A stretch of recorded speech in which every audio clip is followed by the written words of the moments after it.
ನೋಡಿ, ಕರ್ನಾಟಕದ ಹಿನ್ನೆಲೆಯನ್ನು ತೆಗೆದುಕೊಂಡಾಗ ನಮ್ಮ ರಾಜ್ಯದ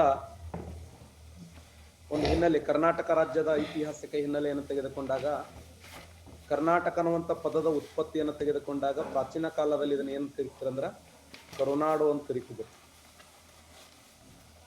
ಕರುನಾಡು, ಕರು ಅಂದರೆ ಕಪ್ಪು, ನಾಡು ಅಂದ್ರೆ ಪ್ರದೇಶ. ಕರು ಅಂದ್ರೆ ಕಪ್ಪು, ನಾಡು ಎಂದ್ರ ಪ್ರದೇಶ. ಕಪ್ಪು ಮಣ್ಣಿನಿಂದ ಕೂಡಿದಂತ ಪ್ರದೇಶ, ಕಪ್ಪು ಮಣ್ಣಿನ ನಾಡು. ಕಪ್ಪು ಮಣ್ಣಿನ ನಾಡಿನ ನಾವೇನಂತ ಕರಿತೀವಿ ಅಂದ್ರ ಕರುನಾಡು ಅಥವಾ ಕರ್ನಾಟಕ ಅಂತ ಹೇಳಿ ಕರಿತೀವಿ. ಪ್ರಾಚೀನ ಕಾಲದಲ್ಲಿ ಕರ್ನಾಟಕ ರಾಜ್ಯವನ್ನ ಕರುನಾಡು ಅಂತ ಕರಿತಿದ್ರು. ಕರು ಅಂದ್ರೆ ಕಪ್ಪು, ನಾಡು ಎಂದರೆ ಪ್ರದೇಶ. ಕಪ್ಪು ಮಣ್ಣಿನಿಂದ ಕೂಡಿದ ಪ್ರದೇಶವೇ ಕನ್ನಡ ನಾಡು. ಕರೆಕ್ಟಾ? ಇಂಥ ನಮ್ಮ ಕರ್ನಾಟಕ ರಾಜ್ಯವನ್ನ ಪ್ರಾಚೀನ ಕಾಲದಲ್ಲಿ ಯಾವ ಗ್ರಂಥದಲ್ಲಿ ಉಲ್ಲೇಖ ಮಾಡಲಾಗಿತ್ತು ಅಂತಂದ್ರ, ಮೊಟ್ಟ ಮೊದಲ ಬಾರಿಗೆ ಮಹಾಭಾರತದ ಟೋಟಲ್ 18 ಪರ್ವಗಳಲ್ಲಿ 6ನೇ ಪರ್ವ ಏನ್ ಹೇಳ್ತದೆ? 18 ಪರ್ವಗಳದವ. 18 ಪರ್ವಗಳಲ್ಲಿ 6ನೇ ಪರ್ವ ಯಾವುದು? 6ನೇ ಪರ್ವ, ವೆರಿ ಗುಡ್. 18 ಪರ್ವಗಳಲ್ಲಿ 6ನೇ ಪರ್ವ ಯಾವುದಂದ್ರೆ ಪ್ರವೀಣ್ ಕರೆಕ್ಟ್, ಭೀಷ್ಮ ಪರ್ವ. ನೋಡಿ, ಭೀಷ್ಮ ಪರ್ವ. ಈ ಭೀಷ್ಮ ಪರ್ವದಲ್ಲಿ ಏನಂತ ಉಲ್ಲೇಖ ಮಾಡಲಾಗಿದೆ ಅಂದ್ರೆ ಕರ್ನಾಟಕ ಅನ್ನುವಂಥ ಶಬ್ದವನ್ನು ಉಲ್ಲೇಖ ಮಾಡಲಾಗಿದೆ. ನೋಡಿ, ಟೋಟಲ್ 18 ಪರ್ವಗಳದವ. ಆ 18 ಪರ್ವಗಳಲ್ಲಿ 6ನೇ ಪರ್ವ ಯಾವುದಂದ್ರೆ ಭೀಷ್ಮ ಪರ್ವ. ಭೀಷ್ಮ ಪರ್ವದಲ್ಲಿ ಏನಂತ ಉಲ್ಲೇಖ ಮಾಡಲಾಗಿದೆ ಅಂದ್ರೆ ಕರ್ನಾಟಕ ಅನ್ನುವಂಥ ಶಬ್ದವನ್ನ ಉಲ್ಲೇಖ ಮಾಡಲಾಗಿದೆ. ಕರುನಾಡು ಅನ್ನುವಂಥದ್ದು ಪ್ರಾಚೀನ ಕಾಲದಲ್ಲಿ, ಕರು ಎಂದರೆ ಕಪ್ಪು, ನಾಡು ಎಂದರೆ ಪ್ರದೇಶ. ಕಪ್ಪು ಮಣ್ಣಿನಿಂದ ಕೂಡಿದ ಪ್ರದೇಶವೇ ಕನ್ನಡ ನಾಡು. ಮಹಾಭಾರತದಲ್ಲಿ ಟೋಟಲ್ 18 ಪರ್ವಗಳದವ. 6ನೇ ಪರ್ವ ಯಾವುದಂದ್ರೆ ಭೀಷ್ಮ ಪರ್ವ. ಭೀಷ್ಮ ಪರ್ವದಲ್ಲಿ ಏನಂತ ಉಲ್ಲೇಖ ಮಾಡಲಾಗಿದೆ ಅಂದ್ರೆ ಕರ್ನಾಟಕ ಅನ್ನುವಂಥ ಶಬ್ದವನ್ನ ಉಲ್ಲೇಖ ಮಾಡಲಾಗಿದೆ. ಕರ್ನಾಟಕ ಎಂಬ ಶಬ್ದವನ್ನ ಉಲ್ಲೇಖ ಮಾಡಲಾಗಿದೆ.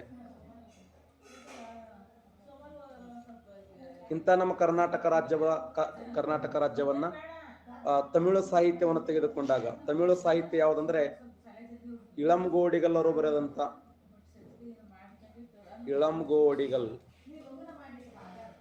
ಇಳಂಗೋಡಿಗಲ್ಲವರು ಬರೆದಂತ ಪ್ರಸಿದ್ಧವಾದ ಗ್ರಂಥ ಯಾವುದಂದ್ರ ಸಿಲಪ್ಪದಿಗಾರಂ. ಈ ಇಳಂಗೋಡಿಗಲ್ಲರು ಬರೆದ ಪ್ರಸಿದ್ಧವಾದ ಗ್ರಂಥ ಯಾವುದಂದ್ರೆ ಸಿಲಪ್ಪದಿಗಾರಂ. ಸಿಲಪ್ಪದಿಗಾರಂ ಅನ್ನುವಂಥ ಗ್ರಂಥದಲ್ಲಿ ಏನಂತ ಉಲ್ಲೇಖ ಮಾಡಲಾಗಿದೆ ಅಂದ್ರೆ ಕರುನಾಡರ್ ಅನ್ನುವಂಥ ಶಬ್ದ ಉಲ್ಲೇಖ ಮಾಡಲಾಗಿದೆ. ಕರುನಾಡರ್. ನೋಡಿ, ಇಳಂಗೋಡಿಗಲ್ಲರು ಬರೆದಂತ ಸಿಲಪ್ಪದಿಗಾರಂ ಎಂಬ ಗ್ರಂಥದಲ್ಲಿ ಕರುನಾಡರ್ ಎಂಬ ಪದವನ್ನು ಉಲ್ಲೇಖ ಮಾಡಲಾಗಿದೆ. ಕರುನಾಡರ್ ಅಂದ್ರೆ ಏನು? ಬೆಟ್ಟ ಗುಡ್ಡಗಳಿಂದ ಕೂಡಿದಂತ ನಾಡು. ಬೆಟ್ಟ ಗುಡ್ಡಗಳಿಂದ ಕೂಡಿದ ನಾಡು. ಬೆಟ್ಟ ಗುಡ್ಡಗಳಿಂದ ಕೂಡಿದ ನಾಡನ್ನು ನಾವೇನಂತ ಕರಿತೀವಿ ಅಂದ್ರೆ ಕರ್ನಾಟಕ ಅಂತ ಕರಿತೀವಿ. ಇಳಂಗೋಡಿಗಲವರು ಬರೆದಂತ ಸಿಲಪ್ಪದಿಗಾರಂ ಎಂಬ ಗ್ರಂಥದಲ್ಲಿ ಕರುನಾಡರ್ ಎಂಬ ಶಬ್ದದಿಂದ ಉಲ್ಲೇಖ ಮಾಡಲಾಗಿದೆ. ಕರುನಾಡರ್ ಅಂದ್ರೆ ಏನು? ಬೆಟ್ಟ ಗುಡ್ಡಗಳಿಂದ ಕೂಡಿದಂತ ನಾಡು. ಕನ್ನಡ ನಾಡು, ಕರ್ನಾಟಕ ಅನ್ನುವಂಥ ಶಬ್ದವನ್ನ ಉಲ್ಲೇಖ ಮಾಡಲಾಗಿದೆ. ಇನ್ನ ಇಂಥ ನಮ್ಮ ಕರ್ನಾಟಕ ರಾಜ್ಯವನ್ನ ತಗೊಂಡಾಗ, ನಮ್ಮ ರಾಜ್ಯವನ್ನ ಅಧ್ಯಯನ ಮಾಡಿದಾಗ ಇನ್ನೊಂದು ಗ್ರಂಥ ಇದೆ, ಅದು ವ್ಯಾಕರಣ ಕೃತಿ. ವ್ಯಾಕರಣ. ಯಾವ ವ್ಯಾಕರಣ ಅಂದ್ರೆ ಸಂಸ್ಕೃತ ವ್ಯಾಕರಣ. ಈ ತಮಿಳು ಸಂಸ್ಕೃತ ವ್ಯಾಕರಣ ಯಾವುದಂದ್ರೆ ತೊಳ್ಕಾಪಿಯರ್ ರಚನೆ ಮಾಡಿದ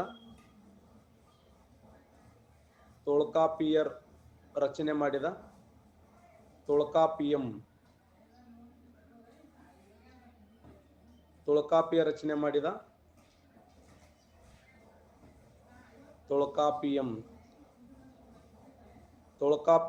ಮಾಡಿದ ತೊಳ್ಕಾಪಿಯಂ ಎಂಬ ಗ್ರಂಥದಲ್ಲಿ ಏನಂತ ಉಲ್ಲೇಖ ಮಾಡಲಾಗಿದೆ ಅಂದ್ರೆ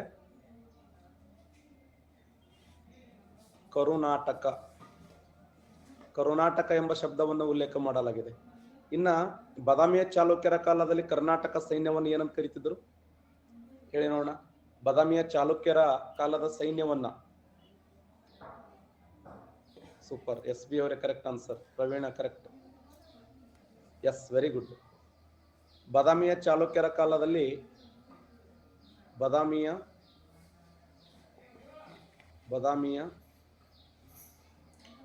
ಚಾಲುಕ್ಯರ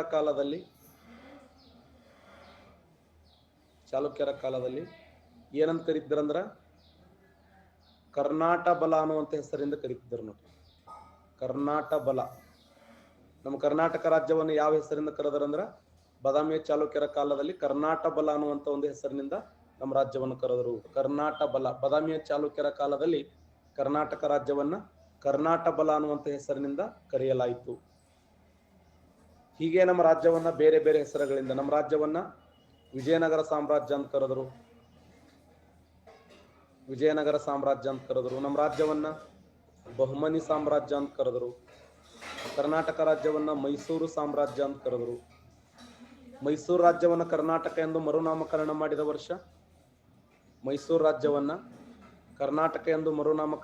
ವರ್ಷ ಸೂಪರ್ SB ಅವರೇ 1973 ನವೆಂಬರ್ 1ರಂದು. ಅಂದಿನ ಮುಖ್ಯಮಂತ್ರಿಗಳು ಯಾರಾಗಿದ್ರು? 1973 ನವೆಂಬರ್ 1ರಂದು ನಮ್ಮ ರಾಜ್ಯದ ಮುಖ್ಯಮಂತ್ರಿಗಳು ಡಿ ದೇವರಾಜ್ ಅರಸ್ನರ್.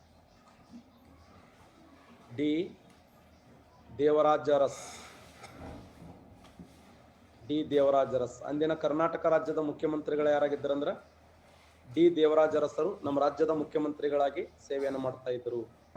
1973 ನವೆಂಬರ್ 1ರಂದು ಮೈಸೂರು ರಾಜ್ಯವನ್ನು ಕರ್ನಾಟಕ ಎಂದು ಮರುನಾಮಕರಣ ಮಾಡಿದವರು ಯಾರಂದ್ರ ಡಿ ದೇವರಾಜ್ ಅರಸ್. ಅಂದಿನ ಕರ್ನಾಟಕ ರಾಜ್ಯದ ಮುಖ್ಯಮಂತ್ರಿಗಳು ಯಾರಾಗಿದ್ದರಂದ್ರ ಡಿ ದೇವರಾಜ್ ಅರಸರು ಸೇವೆ ಮಾಡ್ತಾ ಇದ್ರು. ಹಾಗಾದ್ರೆ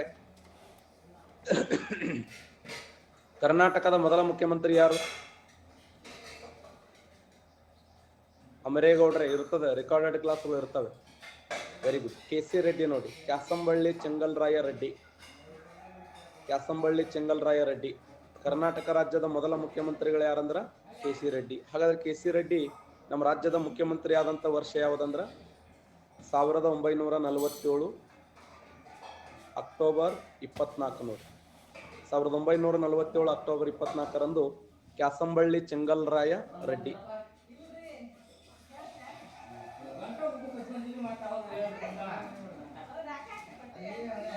ಶ್ವೇತಾ ವಿಭೂತಿ ಮಠ ಅವರು ಕೇಳಿಸ್ತಿಲ್ಲ ಸರ್. ಯಾಕೆ ಕೇಳಿಸ್ತಾ ಇಲ್ಲ ನೋಡಿ, ರೀಫ್ರೆಶ್ ಮಾಡಿ. ಸಂಗೀತ ಹಿರೇಮಠ ಅವರು. ಸ್ವಾಮಿಗಳಿಗೆ ಸಲ ಯಾವಾಗಲೂ ಪೀಡೆ ಇರುತ್ತದೆ ಕ್ಲಾಸ್ಗಳು. ನಾಷ್ಟ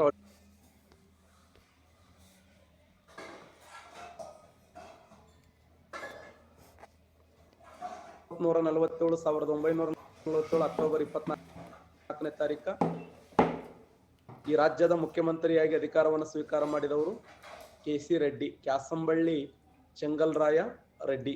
ಈ ಕ್ಯಾಸಂಬಳ್ಳಿ ಚೆಂಗಲ್ರಾಯ ರೆಡ್ಡಿ ಅವರನ್ನ ಕರ್ನಾಟಕ ರಾಜ್ಯದ ಮೊದಲ ಮುಖ್ಯಮಂತ್ರಿ ಅಂತ ಹೇಳಿ ಇವರನ್ನ ಗುರುತಿಸ್ತೀವಿ. ಅಧಿಕಾರ ಸ್ವೀಕಾರ ಮಾಡಿದ್ದು ಅಕ್ಟೋಬರ್ 24. ಲಾಲಾ ಸಿಂಗ್ ಚವಾಣ್ ಅವರು ಅಕ್ಟೋಬರ್ 27ನೇ ತಾರೀಕು ನೋಡಿ. ಯಾಕಂದ್ರೆ ಅಕ್ಟೋಬರ್ 24ರಂದು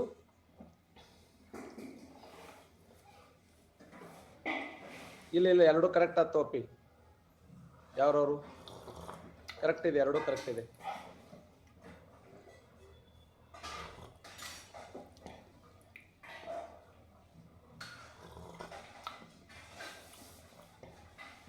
ನೋಟ್ಸ್ ಬೇಕಾ?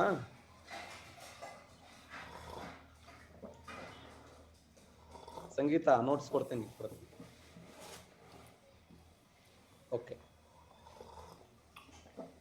ಹಾಗಾದ್ರೆ ಕರ್ನಾಟಕ ರಾಜ್ಯ ಸ್ವತಂತ್ರ ಆಗಬೇಕಾದ್ರೆ ಅಥವಾ ಕರ್ನಾಟಕ ರಾಜ್ಯ ಏಕೀಕರಣಗೊಳ್ಳಬೇಕಾದ್ರೆ ಯಾವ ಸಮಿತಿ ಅತಿ ಹೆಚ್ಚು ಪ್ರಭಾವ ಬೀರಿತು? ಯಾವ ಸಮಿತಿಯ ಪ್ರಭಾವದಿಂದ?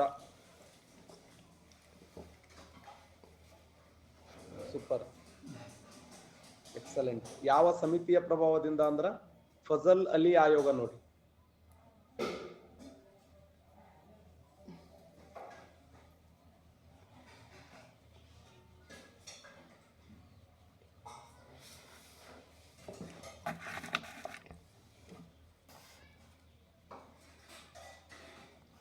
ಫಜಲ್ ಅಲಿ ಆಯೋಗ. ಈ ಫಜಲ್ ಅಲಿ ಆಯೋಗ ಜಾರಿಗೆ ಬಂದ ವರ್ಷ 1953. 1953ರಲ್ಲಿ ಫಜಲ್ ಅಲಿ ಆಯೋಗ ಬಂತು. ಈ ಫಜಲ್ ಅಲಿ ಆಯೋಗದ ಪ್ರಕಾರ ನಮ್ಮ ಕರ್ನಾಟಕ ರಾಜ್ಯ ಸ್ವತಂತ್ರ ಆಗಿದ್ದು ಅಥವಾ ಏಕೀಕರಣಗೊಂಡಿದ್ದು ಯಾವಾಗಂದ್ರ 1956 ನವೆಂಬರ್ 1ರಂದು. ಇವೆಲ್ಲ ಕೇಳ್ತಾ ನೋಡಿ ಎಕ್ಸಾಮ್ ನಿಮ್ಗೆ. ಇವು ಜನರಲ್ ನಾಲೆಜ್ದಲ್ಲಿ ಬರ್ತವೆ. ಜಿಯೋಗ್ರಫಿಯಲ್ಲಿ ಕೇಳ್ತಾನೆ, ಕರ್ನಾಟಕ ಸ್ಟೇಟ್ ಇಂಪಾರ್ಟೆಂಟದಲ್ಲಿ ಕೇಳ್ತಾನೆ. ಫಜಲ್ ಅಲಿ ಆಯೋಗ 19. ಹಾಗಾದ್ರೆ ಫಜಲ್ ಅಲಿ ಆಯೋಗದ ಪ್ರಕಾರ ರಚನೆಯಾದ ದೇಶದ ಮೊದಲ ರಾಜ್ಯ ಯಾವುದು?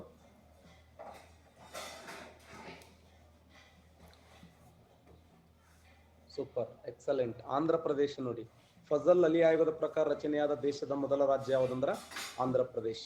Very good, Andhra Pradesh. ಹಾಗಾದ್ರೆ ಇಂಥ ನಮ್ಮ ಕರ್ನಾಟಕ ರಾಜ್ಯದ ಹಿನ್ನೆಲೆ ತೆಗೆದುಕೊಂಡಾಗ ನಮ್ಮ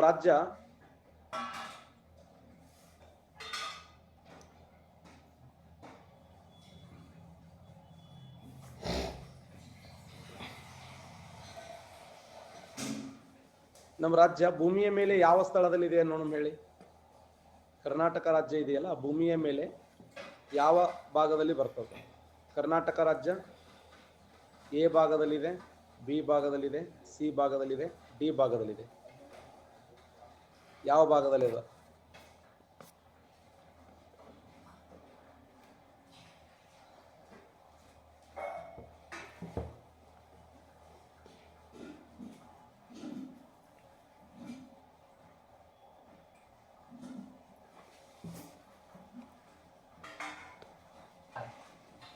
ನೋಡಿ, ಯಾವ ಭಾಗದಲ್ಲಿದೆ ಕರ್ನಾಟಕ ರಾಜ್ಯ ಅಂದ್ರ ಬಿ ಭಾಗದಲ್ಲಿದೆ. ನೋಡಿ, ಅಂದ್ರೆ ಉತ್ತರಾರ್ಧಗೋಳದ ಪೂರ್ವ ಭಾಗದಲ್ಲಿ ಕರ್ನಾಟಕ ರಾಜ್ಯ ಇದೆ ಅಂತ ಅದರ ಮೀನಿಂಗ್.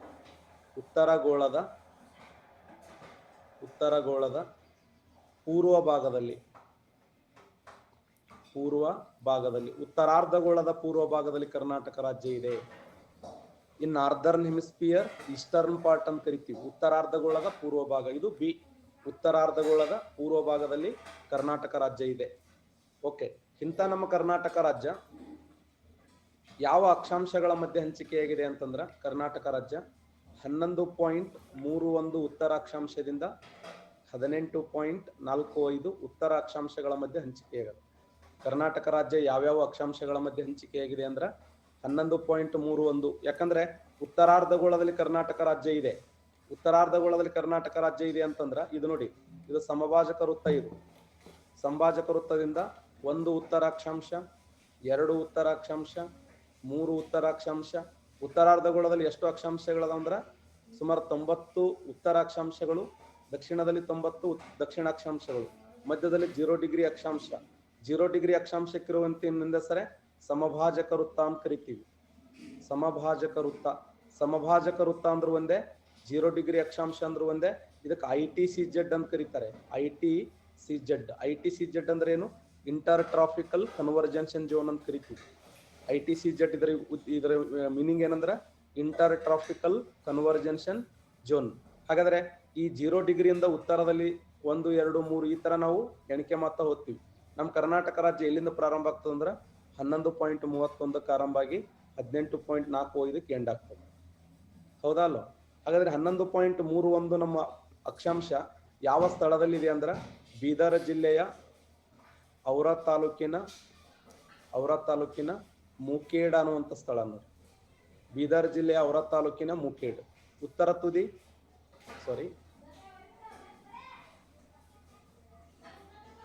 ಉತ್ತರದಲ್ಲಿ ಬೀದರ್ ಜಿಲ್ಲೆಯ ಔರಾ ತಾಲೂಕಿನ ಮುಖೇಡ್, ದಕ್ಷಿಣದಲ್ಲಿ ಚಾಮರಾಜನಗರದ ಗುಂಡ್ಲುಪೇಟೆಯ ಮೊಯಾರ. ಉತ್ತರದಲ್ಲಿ ಬೀದರ್ ಜಿಲ್ಲೆ ಔರಾ ತಾಲೂಕಿನ ಮುಖೇಡ್ ಆದ್ರೆ ದಕ್ಷಿಣದಲ್ಲಿ ಚಾಮರಾಜನಗರದ ಗುಂಡ್ಲುಪೇಟೆಯ ಮೊಯಾರ. ಕರ್ನಾಟಕ ರಾಜ್ಯದ ಪಶ್ಚಿಮ ಭಾಗದಲ್ಲಿ ಯಾವುದಿದೆ ಅಂದ್ರೆ ಬೀದರ್ ಜಿಲ್ಲೆಯ ಪಶ್ಚಿಮದಲ್ಲಿ ಉತ್ತರ ಕನ್ನಡ ಜಿಲ್ಲೆಯ ಕಾರವಾರ. ನೋಡಿ, ಉತ್ತರ ಕನ್ನಡ ಜಿಲ್ಲೆಯ ಕಾರವಾರ. ಪೂರ್ವದಲ್ಲಿ ಕೋಲಾರ ಜಿಲ್ಲೆಯ ಮುಳಬಾಗಿಲು.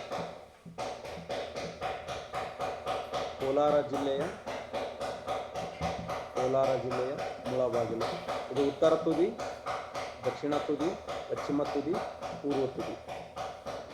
ಕರ್ನಾಟಕ ರಾಜ್ಯದ ಉತ್ತರ ತುದಿ ಯಾವುದಂದ್ರೆ ಬೀದರ್ ಜಿಲ್ಲೆ ಔರಾ ತಾಲೂಕಿನ ಮುಖೇಡ, ದಕ್ಷಿಣ ತುದಿ ಚಾಮರಾಜನಗರದ ಗುಂಡ್ಲುಪೇಟೆಯ ಮೊಯಾರ, ಪಶ್ಚಿಮ ತುದಿ ಉತ್ತರ ಕನ್ನಡದ ಕಾರವಾರ, ಆದರೆ ಪೂರ್ವ ತುದಿ ಕೋಲಾರ ಜಿಲ್ಲೆಯ ಮುಳಬಾಗಿಲು. ಹಾಗಾದ್ರೆ ಉತ್ತರದಿಂದ ದಕ್ಷಿಣಕ್ಕಿರುವ ದೂರ ಎಷ್ಟು? ಉತ್ತರ ತುದಿಯಿಂದ ದಕ್ಷಿಣ ತುದಿಗಿರುವ ದೂರ. Super, very good. ಉತ್ತರ ತುದಿಯಿಂದ ದಕ್ಷಿಣ ತುದಿಗಿರುವ ದೂರ ಎಷ್ಟು ಅಂದ್ರೆ 750 ಕಿಲೋಮೀಟರ್ ನೋಡಿ. 750, 750. ಈಗ ಪಶ್ಚಿಮದಿಂದ ಪೂರ್ವಕ್ಕಿರುವ ದೂರ ಎಷ್ಟು? ಸೂಪರ್. ಪಶ್ಚಿಮದಿಂದ ಪೂರ್ವಕ್ಕಿರುವ ದೂರ ಎಷ್ಟು ಅಂದ್ರೆ 400 ಕಿಲೋಮೀಟರ್, 400 ಕಿಲೋಮೀಟರ್. ಪಶ್ಚಿಮ ತುದಿಯಿಂದ ಪೂರ್ವ ತುದಿಗಿರುವ ದೂರ 400, ಉತ್ತರ ತುದಿಯಿಂದ ದಕ್ಷಿಣ ತುದಿಗಿರುವ ದೂರ 750.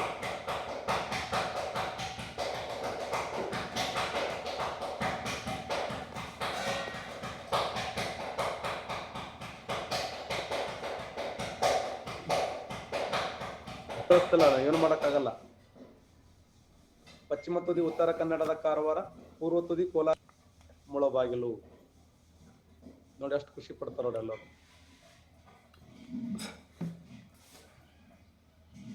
ಮಾಲತಿಯನ್ನ ಆಗಲೇ ಹೇಳಿನಲ್ಲ, ಎರಡು ಕರೆಕ್ಟ್ ಅದ ಹೇಳೋ.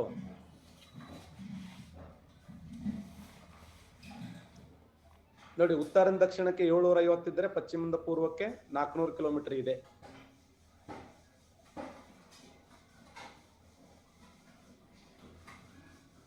ನಿಧಾನ ಕೇಳಿ. ಓಕೆ. ಕರ್ನಾಟಕ ರಾಜ್ಯ ತನ್ನ ಸುತ್ತಲೂ ಎಷ್ಟು ರಾಜ್ಯಗಳೊಂದಿಗೆ ಗಡಿ ಹಂಚಿಕೊಂಡಿದೆ? Super, very good. 6 ರಾಜ್ಯಗಳೊಂದಿಗೆ ತನ್ನ ಗಡಿಯನ್ನು, 6 ರಾಜ್ಯಗಳು.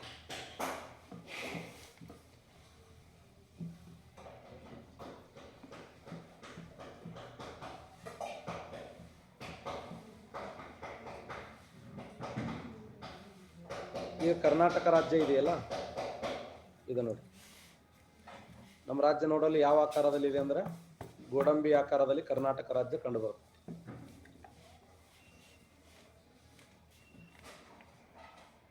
ನಮ್ಮ ರಾಜ್ಯ ನೋಡಲು ಯಾವ ಆಕಾರದಲ್ಲಿ ಇದೆ ಅಂದ್ರೆ ಗೋಡಂಬಿ ಆಕಾರದಲ್ಲಿದೆ. ಹಾಗಾದ್ರೆ 11.31 ಉತ್ತರ ಅಕ್ಷಾಂಶ, 18.45 ಉತ್ತರ ಅಕ್ಷಾಂಶ. ನಮಸ್ಕಾರ ಮಾಡ್ಬೇಕಲ್ಲ, ದೂರ ನಿಂದ್ರಿ. ಈ 11.31 ಎಲ್ಲಿದೆ ಅಂತಂದ್ರ ಚಾಮರಾಜನಗರದ ಗುಂಡ್ಲುಪೇಟೆಯ ಮುಯಾರಿದೆ. ಕರೆಕ್ಟ್ 12 ಚಾಮರಾಜನಗರದ ಮೇಲೆ ಆಗೋಗಿದೆ. 13 ಎಲ್ಲಿ ಆಗೋಗಿದೆ ಆಗಲೇ ಹೇಳಿದ್ದೆ ನಿಮಗೆ. 13 ಮಂಗಳೂರು ಹಾಗೂ ಬೆಂಗಳೂರು ನೋಡಿ. 13 ಉತ್ತರ ಅಕ್ಷಾಂಶ ಇದೆಯಲ್ಲ, ಇದು ಮಂಗಳೂರು ಪ್ಲಸ್ ಬೆಂಗಳೂರುಗಳ ಮೇಲೆ ಹಾದು ಹೋಗುತ್ತೆ. ಮಂಗಳೂರು, ಬೆಂಗಳೂರು, ಚೆನ್ನೈ. ವೆರಿ ಗುಡ್ ನಿಕ್ಕಿ. ಮಂಗಳೂರು, ಬೆಂಗಳೂರು, ಚೆನ್ನೈಗಳ ಮೇಲೆ ಹಾದು ಹೋಗಿದೆ. ರಂಜಿತಾ. ನೆಕ್ಸ್ಟ್ 14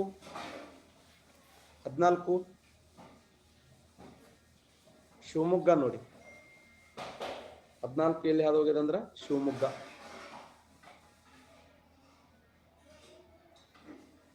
14 ಉತ್ತರ ಅಕ್ಷಾಂಶ ಶಿವಮೊಗ್ಗ. 15 ಸೂಪರ್, ಉತ್ತರ ಕನ್ನಡದ ಕಾರವಾರ ನೋಡಿ. ಉತ್ತರ ಕನ್ನಡದ ಕಾರವಾರ, ಉತ್ತರ ಕನ್ನಡ ಕಾರವಾರದ ಮೇಲೆ ಹಾದು ಹೋಗಿದೆ. 15. 16 ಸೂಪರ್, 16 ಬೆಳಗಾವಿ ಮೇಲೆ ಹಾದು ಹೋಗಿದೆ. 16 ಬೆಳಗಾವಿಯ ಮೇಲೆ, ಬೆಳಗಾವಿ. ನೆಕ್ಸ್ಟ್ 17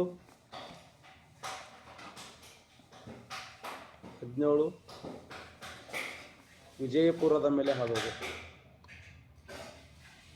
ವಿಜಯಪುರ. 18 ಬೀದರ್ ಜಿಲ್ಲೆ.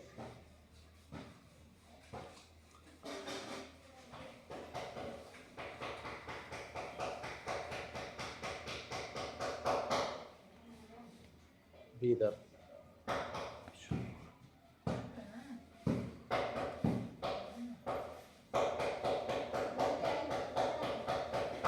11.31 ಆರಂಭ ಆಗಿ 18.45. ಕಲಬುರಗಿ ಎಲ್ಲಿಪ್ಪ ಅಂದ್ರೆ 17 ಮತ್ತು 18 ಮಧ್ಯದಲ್ಲಿ ಇದೆ. ಅಜಯ್.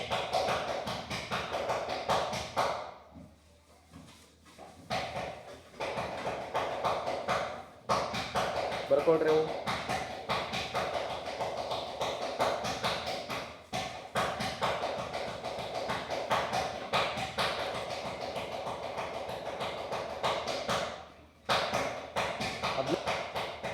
ಹದಿನಾಲ್ಕು ಶಿವಮೊಗ್ಗ, 13 ಮಂಗಳೂರು ಮತ್ತು ಬೆಂಗಳೂರು.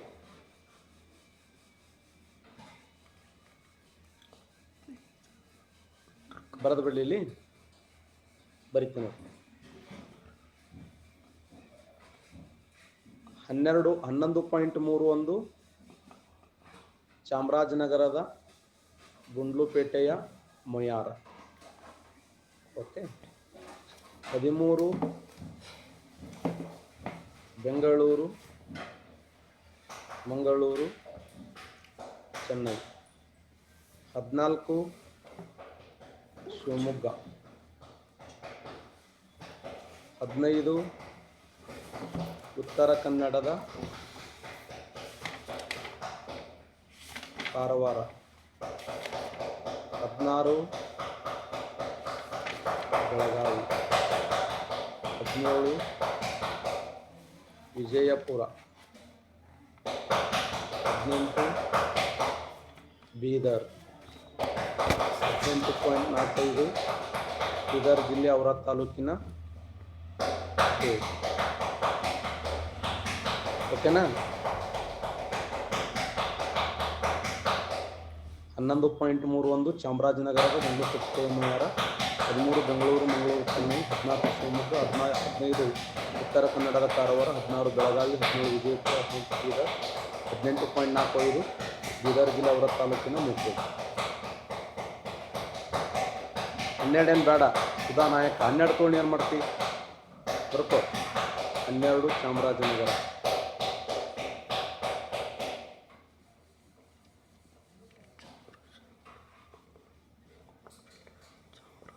ಸಾಮಾನ್ಯ ಮಂದಿ ಎಲ್ಲ ಒಳಗಿವೆಲ್ಲ. 12 ಯಾರ ಮನೆ ಮ್ಯಾಗ ಆದೋಗ್ಯದ, ಯಾರ ಮ್ಯಾಳಿ ಮ್ಯಾಗ ಆದೋಗ್ಯದ, ಅದಿಟ್ಟು ಬರಸರಿ.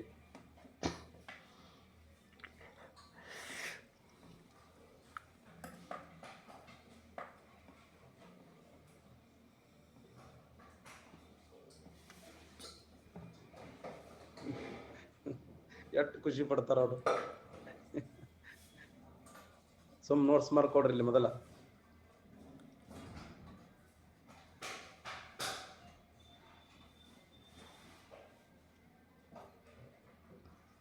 ಓಕೆ. ಇಂಥ ನಮ್ಮ ಕರ್ನಾಟಕ ರಾಜ್ಯದ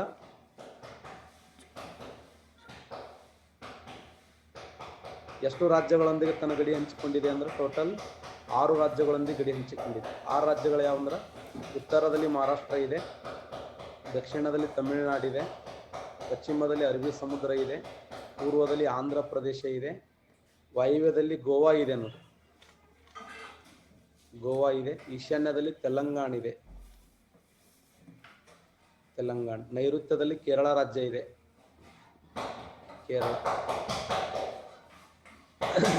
ಉತ್ತರಕ್ಕೆ ಮಹಾರಾಷ್ಟ್ರ, ದಕ್ಷಿಣಕ್ಕೆ ತಮಿಳುನಾಡು, ಗೋವಾ, ತೆಲಂಗಾಣ, ಕೇರಳ, ಆಂಧ್ರ ಪ್ರದೇಶ.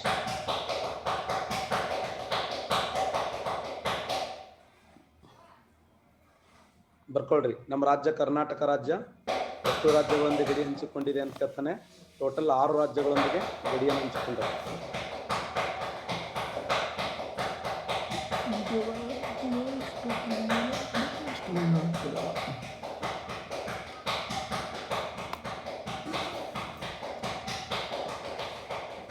ಅಂದ್ರೆ ಮಹಾಜನ ವರದಿ ನೋಡಿ, ಮಹಾಜನ ವರದಿ. ಈ ಮಹಾಜನ ವರದಿ ಕರ್ನಾಟಕ ಹಾಗೂ ಮಹಾರಾಷ್ಟ್ರಗಳ ಮಧ್ಯದಲ್ಲಿ ಗಡಿ ಸಮಿತಿಗಾಗಿ ನೇಮಕಗೊಂಡಂತ ಆಯೋಗವಾಗಿದೆ.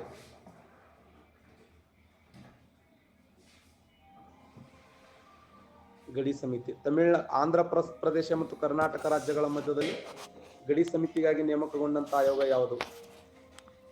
ವಾಂಚು ಸಮಿತಿ ನೋಡಿ, ವಾಂಚು ಸಮಿತಿ. ಇವೆಲ್ಲ ಪ್ರಶ್ನೆಗಳನ್ನು ಕೇಳೋಣ.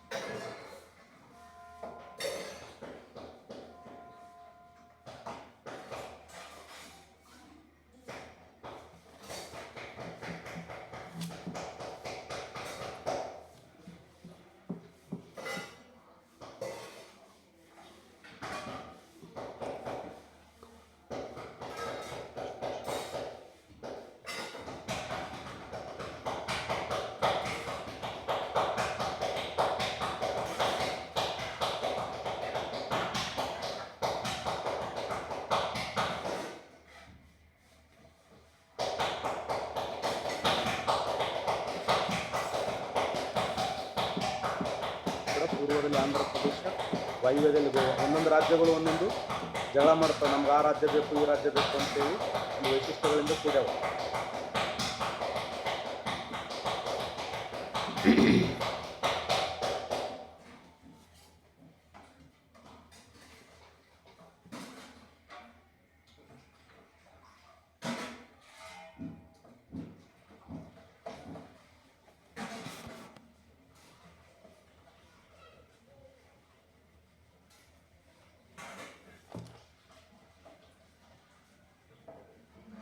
ಎಷ್ಟು ಕಂದ? ಸಂಖ್ಯೆ 4. 4 ಯಾವಂದ್ರೆ, ಒಂದು ಬೆಂಗಳೂರು ವಿಭಾಗ, ಬೆಂಗಳೂರು ವಿಭಾಗ. 2 ಮೈಸೂರು ವಿಭಾಗ, ಬೆಳಗಾವಿ ವಿಭಾಗ, ಕಲಬುರಗಿ ವಿಭಾಗ. ಕಲಬುರಗಿ ವಿಭಾಗವನ್ನು ಕಲ್ಯಾಣ ಕರ್ನಾಟಕ ಅಂತ ಕರೀತೀವಿ. ಕಲ್ಯಾಣ ಕರ್ನಾಟಕ. ಕಿತ್ತೂರು ಕರ್ನಾಟಕ ಅಂತ ಕರಿತೀವಿ. ಓಕೆ. ಬೆಂಗಳೂರು ವಿಭಾಗದಲ್ಲಿ ಎಷ್ಟು? 9 ಜಿಲ್ಲೆಗಳು. ಮೈಸೂರು ವಿಭಾಗದಲ್ಲಿ 8 ಜಿಲ್ಲೆಗಳು. ಕಿತ್ತೂರು ವಿಭಾಗದಲ್ಲಿ 7 ಜಿಲ್ಲೆಗಳು. ಕಲಬುರಗಿ ವಿಭಾಗ 7 ಜಿಲ್ಲೆಗಳು. ನಿಮ್ಗೆ ನಾಳೆ ವಿಭಾಗಗಳನ್ನು ಕೇಳ್ತಾನೆ. ಕರ್ನಾಟಕ ರಾಜ್ಯದಲ್ಲಿ ಪ್ರಸ್ತುತ ಉಪವಿಭಾಗಗಳ ಸಂಖ್ಯೆ ಎಷ್ಟು? ಪ್ರೆಸೆಂಟ್ ನಮ್ಮ ರಾಜ್ಯದಲ್ಲಿ ಎಷ್ಟು ಉಪವಿಭಾಗಗಳನ್ನು ನೋಡ್ತೀವಿ? ಸೂಪರ್. 52, 53. ಮಹಾನಂದ ರೆಡ್ಡಿ ಕರೆಕ್ಟ್ ಆನ್ಸರ್. 53 ಅದ ನೋಡಿ. ನಮ್ಮ ಕರ್ನಾಟಕ ರಾಜ್ಯದಲ್ಲಿ ಪ್ರಸ್ತುತ ಉಪವಿಭಾಗಗಳ ಸಂಖ್ಯೆ ಎಷ್ಟಂದ್ರೆ 53 ಅದ ನೋಡಿ. 53 ಉಪವಿಭಾಗಗಳು. ಟೋಟಲ್ ಕರ್ನಾಟಕ ರಾಜ್ಯದಲ್ಲಿ 4 ಕಂದಾಯ ವಿಭಾಗಗಳದಾವ. ಆ 4 ಕಂದಾಯ ವಿಭಾಗಗಳಲ್ಲಿ ಒಂದು ಬೆಂಗಳೂರು ವಿಭಾಗ. ಬೆಂಗಳೂರು ವಿಭಾಗದಲ್ಲಿ 9 ಜಿಲ್ಲೆಗಳು. 9 ಜಿಲ್ಲೆಗಳು ಯಾವಂದ್ರೆ, ಬೆಂಗಳೂರು ನಗರ, ಬೆಂಗಳೂರು ಗ್ರಾಮಾಂತರ, ರಾಮನಗರ, ತುಮಕೂರು, ಶಿವಮೊಗ್ಗ, ಚಿತ್ರದುರ್ಗ, ದಾವಣಗೆರೆ. ಬೆಂಗಳೂರು ನಗರ, ಗ್ರಾಮಾಂತರ, ರಾಮನಗರ, ತುಮಕೂರು, ಶಿವಮೊಗ್ಗ, ಚಿತ್ರದುರ್ಗ, ದಾವಣಗೆರೆ. ಇನ್ನೊಂದು ಕೋಲಾರ ಮತ್ತೆ ಚಿಕ್ಕಬಳ್ಳಾಪುರ. ಚಿಕ್ಕಬಳ್ಳಾಪುರ, ಕೋಲಾರ, ದಾವಣಗೆರೆ, ಚಿತ್ರದುರ್ಗ, ಶಿವಮೊಗ್ಗ, ತುಮಕೂರು, ರಾಮನಗರ, ಬೆಂಗಳೂರು ನಗರ, ಬೆಂಗಳೂರು ಗ್ರಾಮಾಂತರ. ಟೋಟಲ್ ಎಷ್ಟು ಜಿಲ್ಲೆಗಳಂದ್ರೆ 9 ಜಿಲ್ಲೆಗಳು ನೋಡಿ. 9 ಜಿಲ್ಲೆಗಳು. ವಿಜಯಗೌಡ್ರೆ ಕೊಡ್ತೀನಿ. ಬ್ಲಾಕ್ ಬ್ಯಾಕ್ಗ್ರೌಂಡ್ ತಗೋ. ಸಚಿನ್ ಅದೇ ಇದೆಯಲ್ಲ ಈಗ, ಬ್ಲಾಕ್ನೇ ಇದೆ ನಂದು. ಯಾಕೆ ಕಾಲೇ ಕಿರಿಕಿರಿ ಸುಮ್ಮನೆ. ವಿಭಾಗದಲ್ಲಿ 8 ಜಿಲ್ಲೆಗಳು. 8 ಯಾವಂದ್ರ, ಮೈಸೂರು, ಮಂಡ್ಯ, ಚಾಮರಾಜನಗರ. ಮೈಸೂರು, ಮಂಡ್ಯ, ಚಾಮರಾಜನಗರ. ದಕ್ಷಿಣ ಕನ್ನಡ ಮತ್ತೆ ಉಡುಪಿ. ದಕ್ಷಿಣ ಕನ್ನಡ, ಉಡುಪಿ, ಹಾವೇರಿ,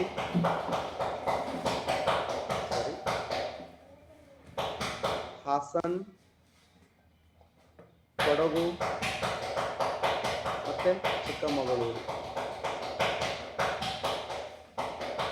ಹಾಸನ, ಕೊಡಗು, ಚಿಕ್ಕಮಗಳೂರು, ಮೈಸೂರು, ಮಂಡ್ಯ, ಚಾಮರಾಜನಗರ, ದಕ್ಷಿಣ ಕನ್ನಡ, ಉಡುಪಿ. ಟೋಟಲ್ 8 ಜಿಲ್ಲೆಗಳು ನೋಡಿ. ಮೈಸೂರು ವಿಭಾಗದಲ್ಲಿ 8 ಜಿಲ್ಲೆಗಳು. ನೆಕ್ಸ್ಟ್ ಬೆಳಗಾವಿ ವಿಭಾಗದಲ್ಲಿ ನೋಡಿ. ಬೆಳಗಾವಿ ವಿಭಾಗದಲ್ಲಿ 7 ಜಿಲ್ಲೆಗಳು.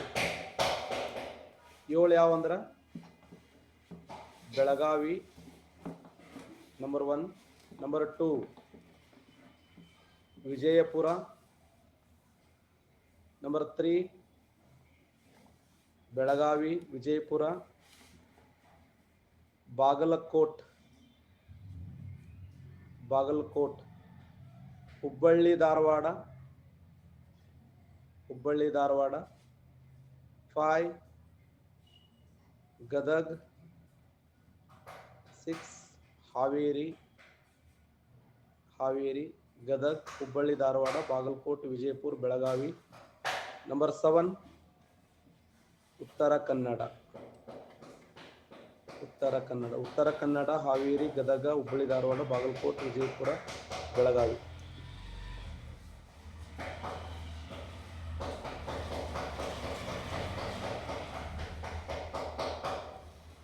ಇನ್ನು ಕಲ್ಯಾಣ ಕರ್ನಾಟಕ ಅಂತ ನಿಮ್ಗೆಲ್ಲ ಗೊತ್ತದ. ಕಲ್ಯಾಣ ಕರ್ನಾಟಕದ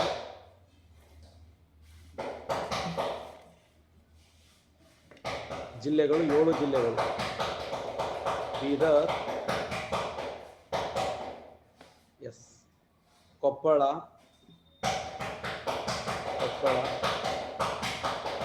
ಯಾದಗಿರಿ, ಕಲಬುರಗಿ, ಬೀದರ್, ಕೊಪ್ಪಳ, ಯಾದಗಿರಿ, ಕಲಬುರಗಿ, ರಾಯಚೂರು, ಬಳ್ಳಾರಿ, ವಿಜಯನಗರ,